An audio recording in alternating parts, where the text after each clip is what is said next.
Good evening, my washers and dryers, and welcome back to the Laundromat, where today we are talking about everything I read in the month of September.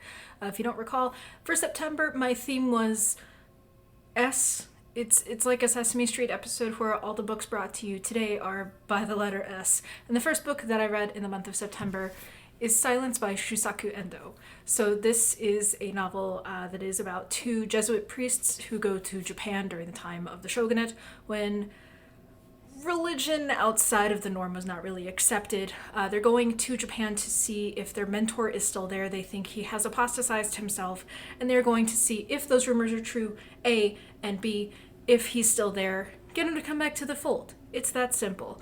A lot of the novel is told through letters and then through a first-person account, and it was really good. This one is going to sit with me for a really long time, partially because I think a lot of Christian media, and when I say Christian media, I mean like the ones that are really popular that people like talking about because they're a little corny, the stuff like God's Not Dead, the Let There Be Lights.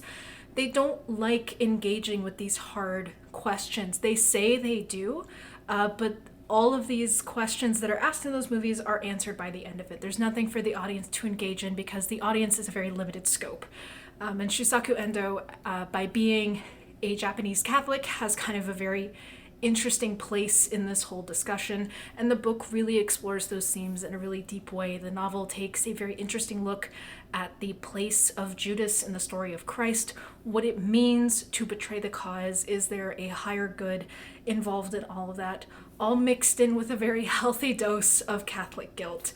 I really liked this book. I think some of the best Christian media, quote unquote, is the kind that doesn't tell me the answers, but asks me the questions and lets me think about it, lets me engage with those things and be a little uncomfortable.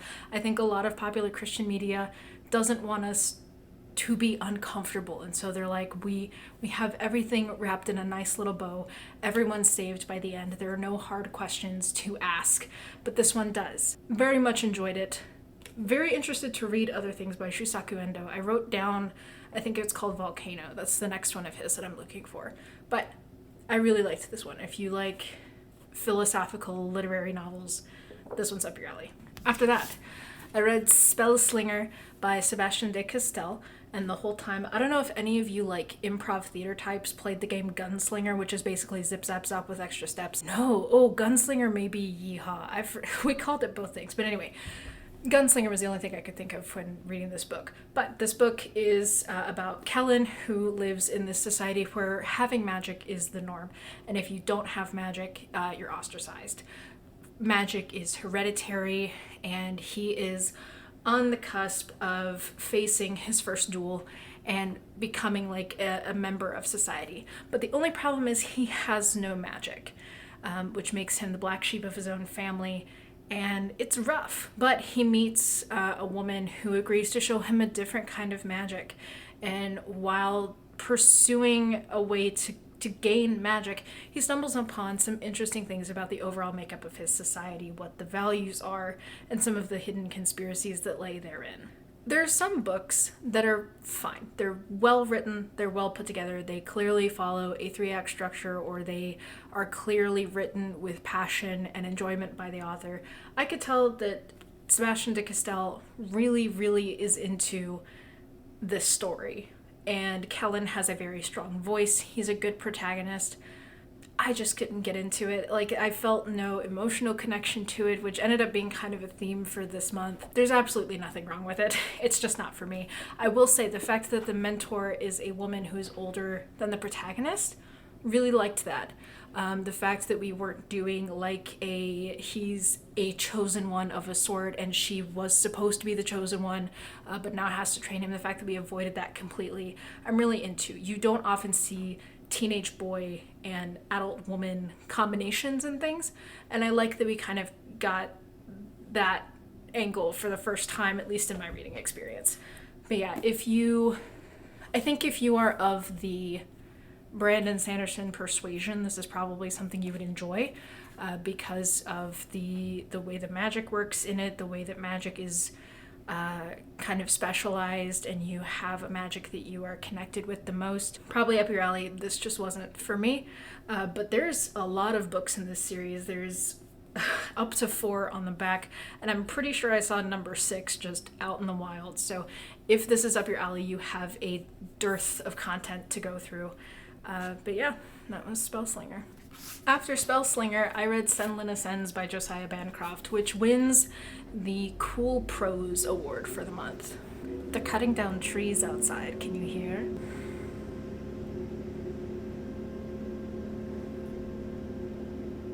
This is really on me for choosing to film today.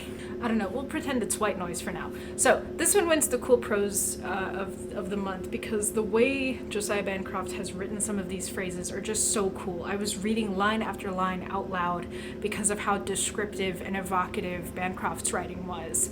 But he uses that to tell the story of Thomas Senlin, who is a school teacher going on a honeymoon with his young, cute, hot bride. They go to the Tower of Babel, which is this massive structure out in the middle of the desert that has an entire economy, ecosystem, society all baked into its dozens upon dozens of hundreds of feet and stories.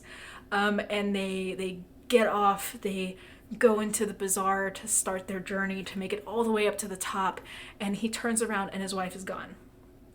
And he has no way of finding her.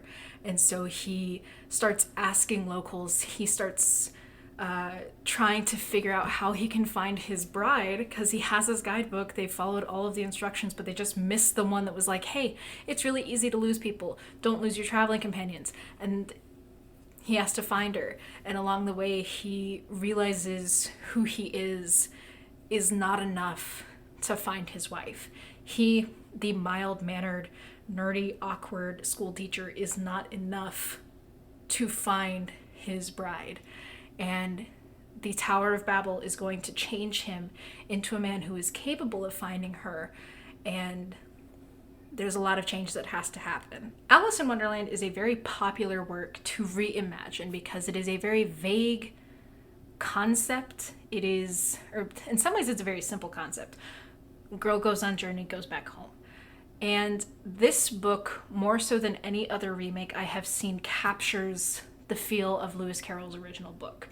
And from the tone, from the cover, you wouldn't necessarily see Alice in Wonderland, but the way that the different floors, the different spaces, the different characters that Senlin meets are all vaguely connected and threaded through.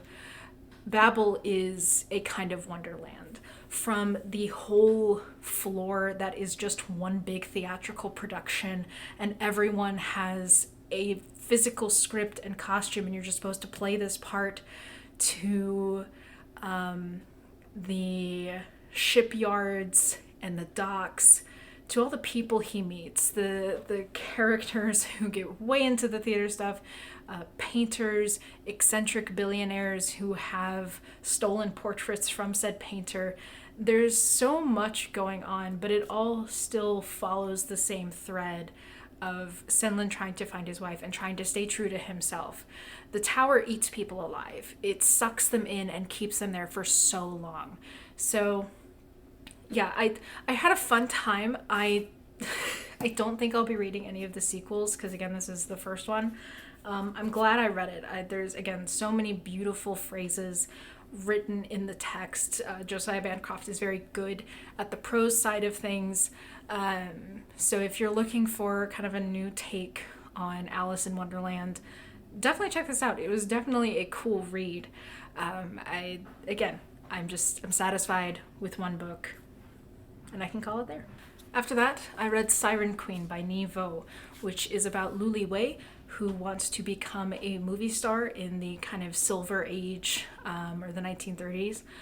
She is Chinese American, and she kind of steps into Hollywood, and Hollywood is kind of a world apart. It feels kind of like magical realism with all of the magic and creatures that are wandering around on sound stages. Vaux kind of employs a lot of magical realism to describe this version of Hollywood where things are very fantastical. There are lots of creatures that are kind of baked into the sets and the culture, and there's a lot of magic and currency around magic built into it. And we follow Luli as she grows up and she gets into film, where she establishes very firmly she's not playing a maid, she's not going to play anyone with funny accents, or she's not going to stereotype herself to gain favor. So the only role she can play for herself is as a siren in kind of an Errol Flynn style big sea adventure movie. This book is divided into 3 acts. Acts 1 and 2 feel very distant, or it did for me. For Acts 1 and 2, it felt like the book was kind of holding me at arm's length, but by the time I get into Act 3, it kind of downshifts, and it feels very different from a reading experience. The relationship between Luli and the woman that she loves is very well written, which, fascinating thing, but sex scenes between men and women in books feel so much more awkward than love scenes between women in books, and I don't know if that's just because the words that you have to pull from are different. There are just certain things we don't have to describe. But there was something a lot more like sensual, and maybe that was the difference. Maybe that's what I enjoy more, is I'm not looking for it to be erotic. I want it to be sensual, and the scenes that Nghi writes are very well done. It makes me curious what her other book is like. And this cover is gorgeous, so I do wish I liked it more. But yeah, Act 3 was what kind of did it for me. And Nghi is a very talented writer. I think I was missing kind of the connection. And maybe that's fine, but that was just my reading experience. Maybe you had a different one. After that, I read Star Eater by Kerstin Hall. And this one was, after Silence, my favorite one for this month. So this follows Elfrida, who is a part of this matriarchal theocracy where she helps maintain order in this city that is floating in the sky. They have a bunch of monsters that are down below, and this matriarchal theocracy utilizes the religion and this kind of tyranny to ensure that the lore is preserved, that the order is preserved. And things begin to kind of unravel as she's kind of pulled into this conspiracy. I very much enjoyed this. So there's a concept in fantasy known as grimdark, where things are just bad all the time. It's dark, it's dreary, and it's sad. There's no joy to be found, no excitement. This one I would describe as gloomdark, where instead of everything being like black and edgy, it's very gray and dreary. And I love the world building involved in this. I love the feeling of the gloom, which was very effective. I also love the way the religion is talked about in this.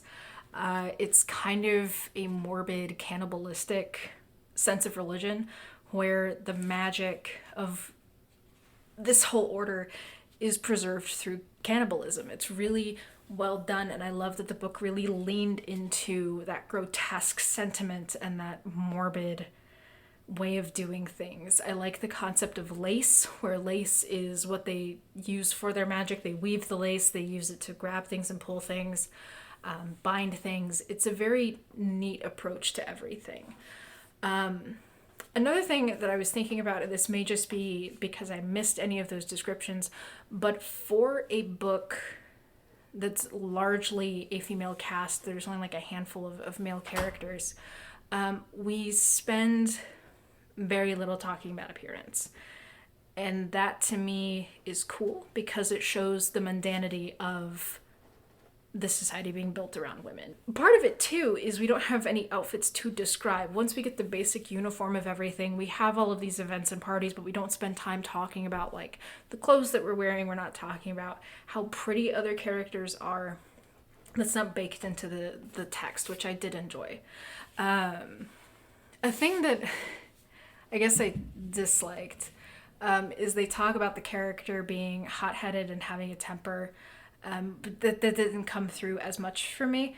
I kept trying to look for it after they talked about it, and I'm like, I guess she talks back sometimes, but not always. Also, this cover is really cool. You can see it more in the viewfinder, but you can see like the outline of the face and the lace, but when you turn it over, that's not what it looks like. And up close, okay, up close, you know, without the light, you can't really see it, but because I've got the lights on, you can see that cover, which is just stunning. This is one of my new favorites. I'm very excited. It went like right back into the reread pile. I'm very curious what else Kerstin Hall has in store. So this one was a lot of fun. So that's everything that I set out to read for the month of September, but because I was stuck in an airport, I had time to read one more, and that is Stormdancer by Jay Kristoff. I was attracted to the concept, which is like a Japanese-inspired fantasy in a steampunk setting, but I was apprehensive because all I know about Jay Kristoff is that he wrote Nevernight, I think it was, which I've watched a review for, and I was not impressed. So I went into it with the knowledge of the way that he writes teenage girl characters, and the overall end product was fine. I enjoyed it. I had a fun time. I really like the setting. The setting feels lived in, and maybe that's just because a lot of it is just lifted straight from the Japanese language and Japanese culture. But the story was fun. I like the relationship between Yukiko and Baru. I think that was really well done.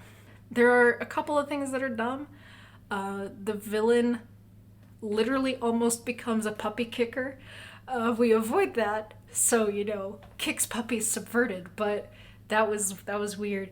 And Yukiko has a thing for the samurai character. She dreams about his eyes, and at one point he becomes like an antagonistic character to her. He becomes like her jailer, and we have to have lines about like, why am I thinking about the eyes of my jailer? Why am I thinking about him? Why am I thinking about boys right now?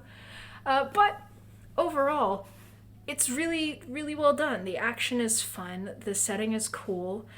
I'm curious what subsequent volumes would be, and I was pleasantly surprised. Jay Kristoff did not put me off of his writing, and that's important. I like the supporting characters a lot. Akihito is probably my favorite supporting character, but there's a lot of cool things here. I think there's some cool political intrigue happening, and so I'll probably read the preview of the sequel in this one, see if it's worth picking up the next one. But this is also really old, surprisingly. It's already 10 years old at this point. So I'm curious what has happened since then. I'm curious if his writing has improved. There were a couple of like instances where we'd have dialogue, comma, and then like he nodded or he smiled, which from my understanding, that's not how the conventions work. But maybe it's better. This feels like the first version. And I know as someone who writes, that's not possible. There have been iterations of this work, but there's still a measure of almost predictability happening here. So where it feels like this is the first version of that idea. And I almost wish I could have seen like the next version of that idea where he's put it away, he's thought about it, and he's tried something new. It felt like it needed something else.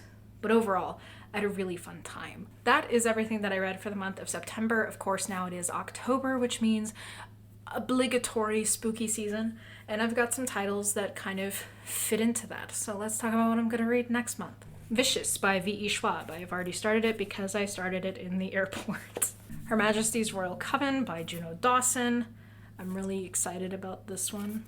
I'm also excited about The Dangers of Smoking in Bed by Mariana Enriquez. This is a collection of short stories that are kind of with a horror bent that I'm very excited for. Frankenstein by Junji Ito. This was a gift from my brother. I am very excited to read it in the appropriate month of October. And Liminal Zone, also by Junji Ito. This one is, I believe, his latest or one of his latest works. And as always, I'm thrilled to read it. I love his art style, so I'm very excited for both of his works this month. I'm going to be a little busy, but I am definitely, I'm definitely busy this month. But there are a couple books that I'm like, could I fit it in this month? The answer is no. We'll see where the month takes me. We'll see how it works out. I've got some bigger things on the docket that I'm working through, and I hope to have out very, very soon. That's my September recap. That's my October TBR. Let me know if you're reading anything, if any of these sound good, if you had a different experience reading them. Let me know if you so choose. That'll do it for me. Thank you so much for watching. I hope you're having a lovely, lovely evening, and I will see you all next time.